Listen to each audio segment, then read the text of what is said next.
Okay, sir, you can start.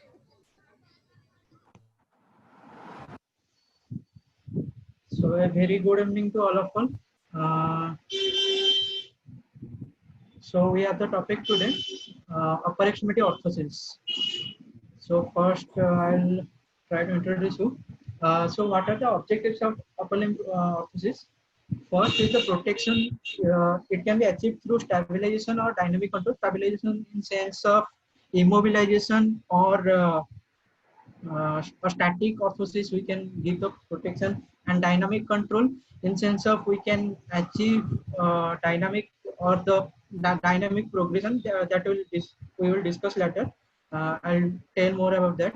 And correction of deformity and assistance or assist to range of motion in gaining the range of motion after the post surgical uh, coincidence or the repair of any muscle and nerve injuries.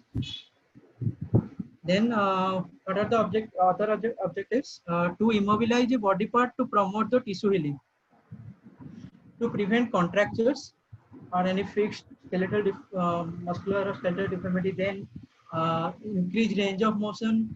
Then, correct deformities like any partner or any skeletal deformities right there, and strengthen muscles, reduce tone or any spasticity is present over there, then reduce pain, then restrict motion to prevent harmful postures. Okay, but how the nomenclature of the upper limb orthosis are done? They are done on the basis of joint they cover or the joint they pursue inside them, then the function they provide, then the condition they treat by appearance, and the name of the person who designed them or invented them. It was the protocol of ISO or the International Organization of Standardization. And on the basis of anatomical regions, we can go distal to proximal, finger orthosis, hand orthosis, wrist hand orthosis, then forearm orthosis, elbow orthosis, elbow wrist hand orthosis, humeral orthosis, then shoulder elbow wrist hand orthosis, then shoulder orthosis. So according to American Society of Hand Therapists, as per the ASST SCS system or the splint classification system, another classification of the or nomenclature can be done of the upper limb orthosis, which are the we can take consideration the following rule as there are a total of 10 joint levels in the upper extremity, as we know, like shoulder, elbow, forearm, wrist, finger, metacarpophalangeal joint or the carpometacarpal joint, then finger PIP or the proximal interphalangeal joint, then distal interphalangeal joint, then metacarpophalangeal joint, then interphalangeal joint. And this type of element requires counting the secondary joint levels. So it is critical to understand that only the joint levels should be counted, not the individual joint. So as per this rule, how we can nomenclature and upper limb orthosis. Like this example, it is a thumb spica or a wrist hand orthosis, and name of this orthosis can be wrist hand orthosis, and it should be like type 1 as because it covers the either here carpometacarpal joint. It should carpometacarpal joint. That's why it should be type 1, and as it covers two main joints, that's why in the bracket there should be type 1 and 2. So total number of joints should be in the bracket. So based on design, non-articular, static, serial static, then static motion blocking, static progressive, dynamic, dynamic motion blocking, dynamic traction splints, then dynamic traction splints, then tenodesis, continuous passive motion orthosis, then adaptive or functional usage.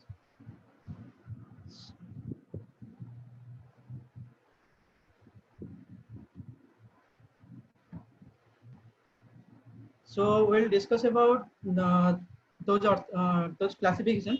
So it is a example of non-articular splint. That means there is no articulation between the proximal or the distal part of the orthosis, like there is a hand orthosis there, and there is a forearm base also. So it is a non-articular splint, and it has no joints. If there will be a joint between the hand and the forearm aspect, then it will be a articular splint. So it is a example that is found spica. So static splint. So what is a static splint? It is a rigid splint or immobilization splint, we can say. So in example we can take CTS top splint, which can you see in the picture. So it prevents carpal tunnel syndrome with the wrist position of 0 to 5 degree of dorsiflexion or the extension, we can say. Then distal palmar is free to allow MCP motion. So there is no hindrance for the metacarpophalangeal flexion or extension motions. So what are the serial static splint? So it is a splint. It is similar to the static splint, but it is periodically changed to alter the joint angle at which the splint is positioned. So we can say if there is a static or the rigid cock-up splint, or we can say the wrist extension splint, which where we can provide 30 degree of wrist extension. If that condition, we first provide the orthosis to the patient. If the patient's condition progresses, then we can decrease the extension angle of the wrist. So these splints are applied with the tissue at its maximum length. So the tissue length or the muscle length is stretched to achieve the correction, and wherever the correction is achieved, then we can give a minimal angular degree or minimum range of motion of splint to the patient. It's like a correction casting we take to the patient with any correction casting or a manipulation casting. It's like that. So it is a static motion blocking. So what is static motion blocking? It permits motion in one direction but blocks motion in another, like a 3-point splint, which can be given in swan neck deformity, while the motion is blocked in the PIP joint, while uh, the motion of the DIP joint is allowed. So static progressive splint. What is a static progressive splint? It is most commonly used for joint motion, like serial static splint. The orthosis is not remolded. So in static splint, we actually remold or recast the patient. We change the device, but here we do not change the device. Instead, we excuse me there. Okay. So in static sprints, we apply some uh, the same or the different type of casting or the different type of device according to the progression of the patient's condition. But in static progressive splint, we give the patient a splint which is attached to, or the you can see in the picture, there is a arm and forearm brace, and here it is attached between a turnbuckle. You can see in the last picture, you can see here is a turnbuckle is attached, so it is not a static like this. So if the correction is required in future, or the correction is achieved, or patient's condition progresses, then we can reduce the angle. Here you can see the angle is more, and here the angle is more less because the condition has been reduced. So we can give a turnbuckle or any hinge kind of thing which can be managed to give this correction or the progression of the splint. So what is a dynamic splint? It provides an elastic force to help the regain the joint motion. um, Here you can see this is a spring or the very flexible wear kind of thing which is given to a Botner deformity patient. Here you can see it is a it is very dynamic and range of motion assistable. So if patient can want, or the in future the deformity cures, then patient can achieve flexion or the flexion movement of the MCP joint, uh, pressing it beneath the palm. Then it provides an elastic force to help regain joint motion. So it is an example of that. Dynamic motion blocking splint. It allows certain motions but block others. It's like uh, similar to the static motion blocking splint, but some difference is there. What is that? It uses a passive or elastic line of pull in the desired direction, but permits active motion in the opposite direction. So here you can see the flexion of the fingers can be achieved through the dynamic or the elastic property, elastic materials. Here you can see the strings, but the extension is restricted through a posterior panel or the dorsal panel. You can see here. So this is how the dynamic motion blocking splint works. So the name of this splint is Kleinert post-operative splint. It is usually prescribed after the post-surgical correction of the flexor tendons or the flexors of the finger. So dynamic traction splint, it offers traction to a joint while allowing control motion. So you can see here in this picture, the vertical traction is allowed here for the finger. Here you can see, while maintaining the correction of the deformity. You can see here. So here you can get an example of the dynamic traction splint, and it is a splint which is prescribed for an intra-articular fracture. So this is a hand-based PIP extension splint with an outrigger, and the outrigger gives the or maintains the traction of the finger. So tenodesis splint, it facilitates function in a hand that has lost motion because of nervous system injury. So you can take an example of RIC or the Rehabilitation Institute of Chicago tenodesis splint, which assists the patient with a C6 level or spinal cord injury to achieve a functional pinch. Like if they or you can take another example like the wrist extension motion is lost, and patient is given with a dynamic cock-up splint. You can you can also take that into an example. So active extension of the wrist produces controlled passive flexion of the fingers and against a static thumb post through a tenodesis action. So the motion in the wrist helps in the motion in the fingers. So if the fingers flexion extension motions are lost due to spinal cord injury or any brachial plexus injury over there, then while we move our wrist into extension, we can see, or you can see there, you can also try over you. When we extend the wrist, the fingers are flexed, but we extend the, when we flex the wrist, then then the fingers are extended. So the movement of that wrist joint can be used to assist in the range of motion of the fingers. So continuous passive motion orthosis. So what are the continuous passive motion orthosis are? It is an electrical power device that mechanically moves joint through a desired range of motion. So here you can see a powerized motor over here. So it keeps the joints supple and maintains articular, ligamentous, and tendinous structural mobility during the healing phases after the injury or surgery. So it is generally prescribed after post-surgical correction or the post-surgical uh, rehabilitation process. So adaptive or functional usage splint. So what are these?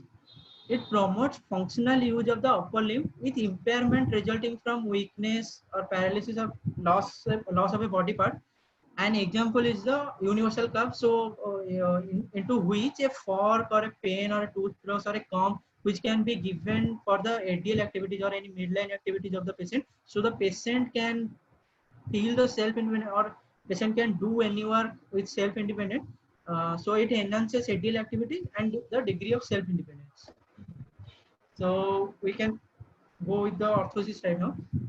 So first comes the clavicular orthosis. So the regional name of this orthosis is the shoulder orthosis, and the common names are or the modification of these names are figure of four harness or the clavicular brace harness, So modifications of the clavicular orthosis can be these indications: clavicular fractures, pectoral contractures, cumulative trauma disorder, then slouch posture. You can say the forward posture of the shoulder. Then what are these functions? It restricts motion to promote healing, as in case of the clavicular fractures, or increase and maintain passive range of motion in case of any skeletal fixed skeletal deformity or the pectoral contractures condition. Then it reduces scapular myofascial pain. It improves posture, like I said.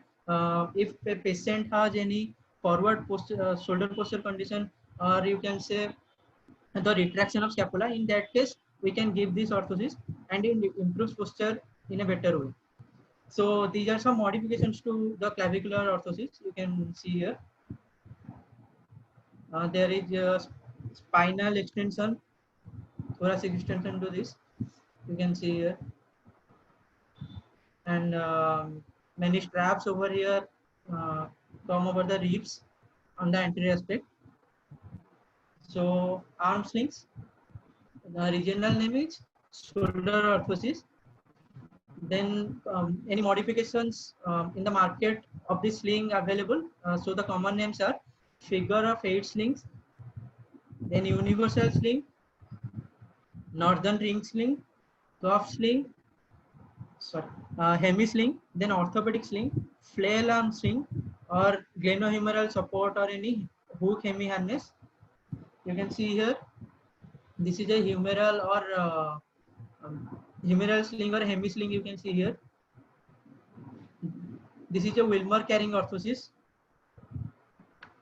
You can see here. Then it is a cuff sling. Then it's a humeral brace. And you can see here a hemi sling also there. So what are the indications? Any glenohumeral injury or scapular or humeral fractures over there. Then post-operative shoulder repair or the arthroplasty. Then post-surgical tendon or arterial nerve repairs. Then rotator cuff injury, brachial plexus injury. Then any upper motor neural lesion like hemiparesis or any subluxation are there. Or you can say shoulder dislocation if present. We can prescribe these braces. Then functions. It immobilizes the segment to promote the tissue healing. Like in fracture cases, it prevents overstretching of the glenohumeral musculature and the ligaments. It decreases the shoulder pain related to arm distraction and any shoulder hand syndrome. It keeps hand and forearm elevated to reduce the edema. So if you can say, if in a shoulder dislocation case or a fracture case, we maintain the proximal segment, but the distal segment is often hang position, and it is not workable or functionable in that period. So there is chances of edema. So this can be prevented using these braces. So what are the Wilmer carrying orthosis? So indications are shoulder subluxation or brachial plexus injury. If it gives or provides effective neutralization of shoulder subluxation, it helps in regain some arm functions. It reduces the chance of edema formation, like I said. Then it reduces pain in arm and shoulder, and there is no leg loading over there. You can see in this previous pictures, there are many braces here provide the neck supports over there, but in here you can see there is no neck support, so no neck loading or neck discomfort over there. So it can be worn fully underneath the clothing and lightweight construction.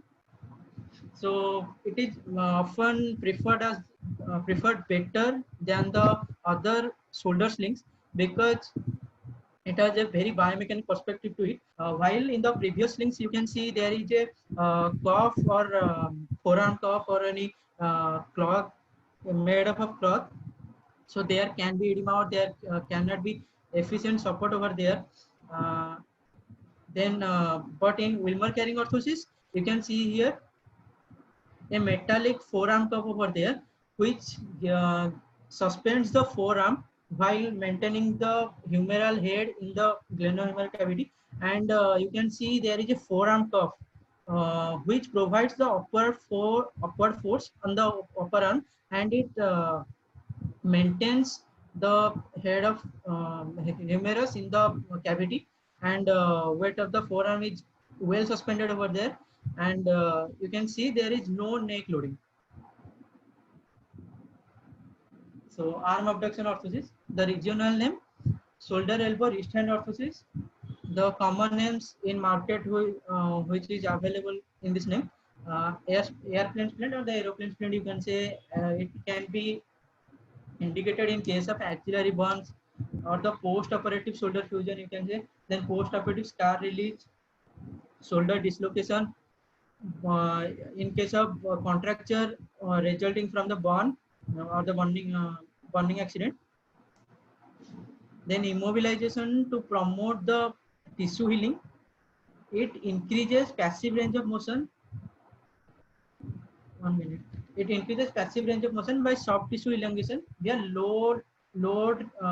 prolonged stretch, or the serial static splinting, as we discussed previously.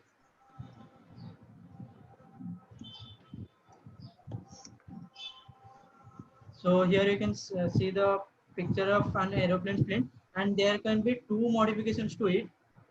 You can see over here. Here the shoulder is maintained in a 90-degree abduction position, while here it is maintained in 45-degree shoulder abduction position. So it depends upon the patient's condition or the patient's need for the deformity correction. So it is a gunslinger orthosis. You can see here it is a kind of modification of abduction orthosis, and here you can see the abduction angle is maintained. Here you can see, and it is attached, the forearm cuff, it is attached to a waist suspension system, and which in turn assisted over the shoulder cross strap or the over shoulder strap, you can say. So it is also indicated in the same conditions like brachial plexus injury or shoulder subluxation. So non-articular fracture orthosis or humeral fracture brace. So in the first picture you can see here, it is generally prescribed in proximal humeral fracture, or the second picture you can see here, it can be prescribed mid humeral fracture condition, and in the third picture here you can see it can be prescribed the distal humeral fracture condition, and these all are static humeral braces, and it can be used till the healing period, and when the healing is done, then patients can be given the flexible material. Here you can see it is a rigid material made up of thermoplastic, but when the fracture is healed, patient can be given with a flexible design of this orthosis. So then comes the elbow forearm wrist orthosis. So regional name elbow wrist hand orthosis. Common name is a sugar tongue splint. You can see here on the right side. It's a sugar tongue splint. Indications: carpal tunnel deformity or forearm fractures, post-operative elbow arthroplasty, post-operative ulnar transposition. So what are the functions? It immobilizes elbow or forearm and wrist simultaneously to promote the tissue healing. So elbow fracture brace, you can see here. This can be modifications to the same orthosis, but these also come under the classification of elbow wrist hand orthosis.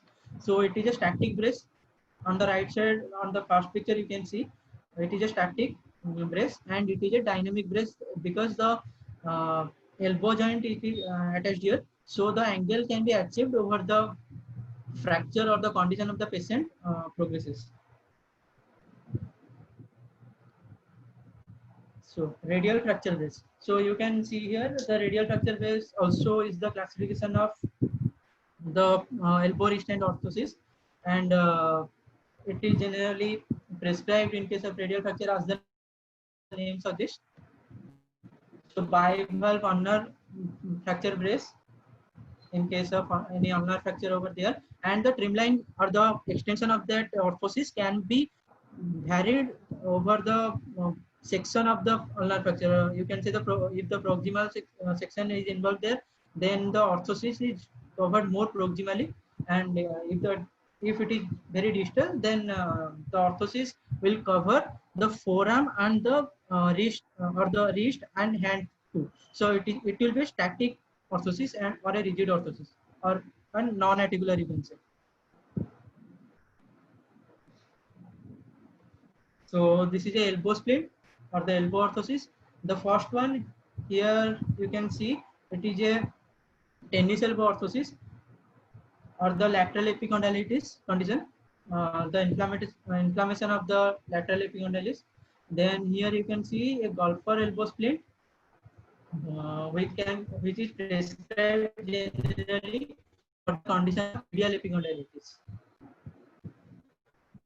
So elbow or wrist mobilization orthosis. So what are the regional name? Elbow orthosis or the wrist orthosis? It can be given over the segments. It involves common names: dynamic elbow or wrist flexion or extension splint, Dyna splint, ultraflex splint, static progressive splint, phoenix wrist hinge, turnbuckle splint. So these are the common names or the very popular name. These are available in the market in name of this. So elbow or wrist mobilization orthosis, it can be classified or nomenclatured by these common names. So what are the indications? Contracture, post-operative scar release, burns, then fracture or the radial nerve lesion, spinal cord injury, brachial plexus lesion, or you can say clump deformity over there. Then functions, it increases passive range of motion uh, by soft tissue elongation via long load prolonged stretch.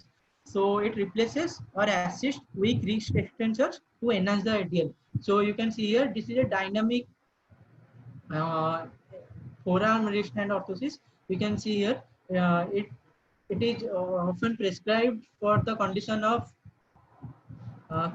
clumpy deformity in case of brachial plexus lesion.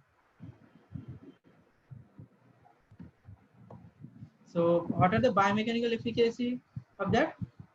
Two distinct methods often used to stretch soft tissue. So first is the serial sprinting and second is the traction. So serial sprinting, I told you what are those, the continuous splinting which depends upon the patient's progression of the patient deformity progression.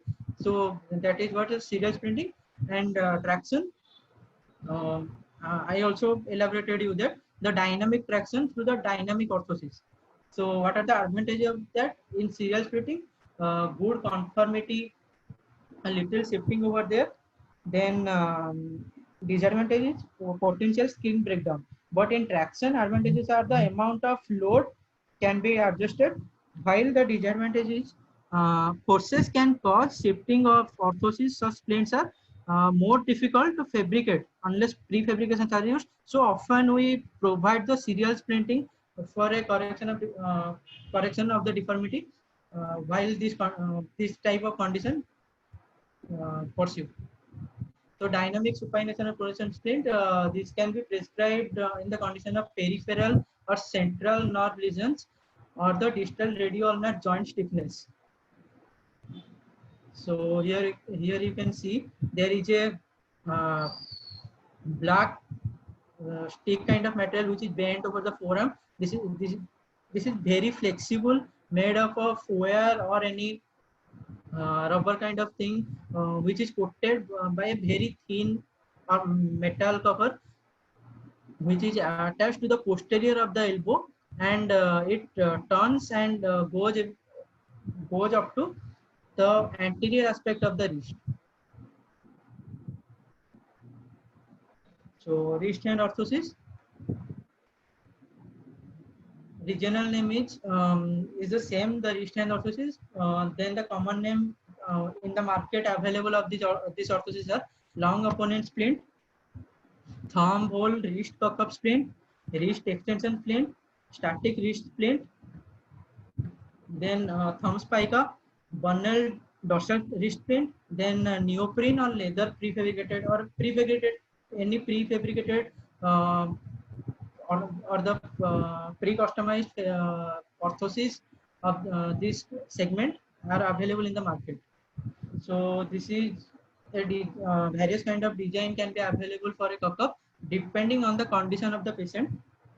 The first is the half cock-up, and in the first picture you can see, in the second picture there is a long cock-up which covers the fingers also, and it positions them in the MCP joint in the flexion position, and whereas the PIP and DIP in the extension position. You can see there it involves the thumb also and the dynamic cock-up. So these are often used to maintain the wrist in 20 to 30 degree of functional position or the dorsiflexion, we can say. So the dynamic cock-up you can see there, it is a therapeutic splint provided to the patient. So it is a thumb spica, the first picture. It is prescribed for the condition of DQ tenosynovitis or the inflammation of abductor pollicis brevis and the extensor pollicis, abductor pollicis fungus and extensor pollicis brevis muscles. Then CTS splint, you can see here the inflammation of the thinner muscles or median nerve compression over there, or Kleinert splint. I told this about you. Told this you about this about this splint before. Then what are the indications of this splint? So I told you in case of CTS we can give the CTS cup splint. Then flexor extension, tendinitis, arthritis, forearm wrist fractures, post-operative extensor tendon repair, then DQ tenosynovitis. I told you here you can give or prescribe the uh, the thumb spica, then thinner tendinitis. So what are the functions or what the orthosis does in this condition? It immobilizes to promote the tissue healing. So in case of a spinal cord injury or any cramp palsy, we can or Saturday night palsy, we can prescribe the wrist extension orthosis or the cock-up splint depending upon the level it involves. Then it substitutes for a wrist extension as its function. So in radial nerve lesion or upper motor neural lesion, it prevents overstretching of wrist extensors to stabilize the wrist for maximal grasp and pinch or any prehension or grasping achievement. So then in case of wrist contractures or bonds, it immobilizes the wrist or the forearm level to maintain passive range of motion, while it restricts the motion to prevent harmful wrist postures during all activities.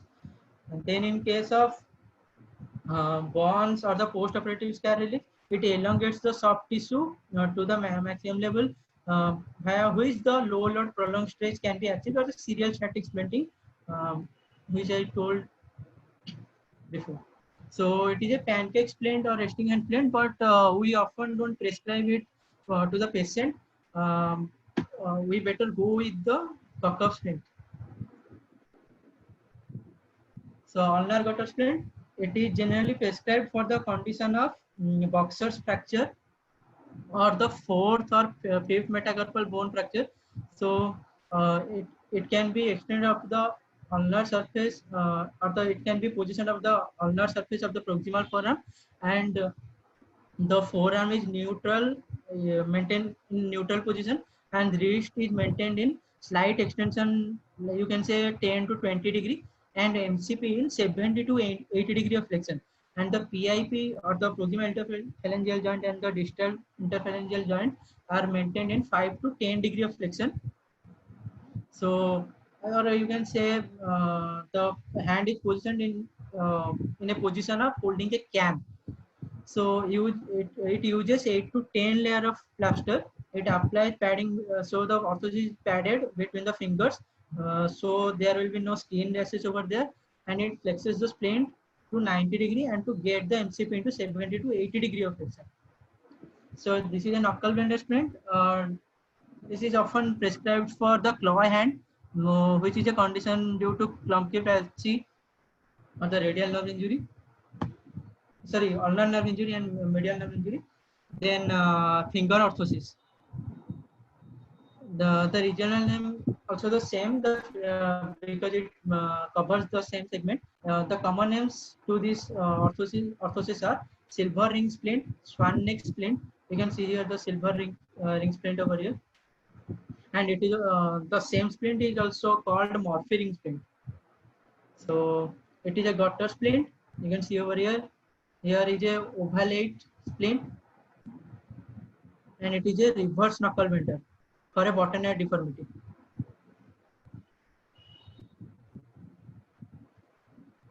So other names are the gutter splint I told you, PIP hyperextension block splint, bottoner splint, mallet finger splint.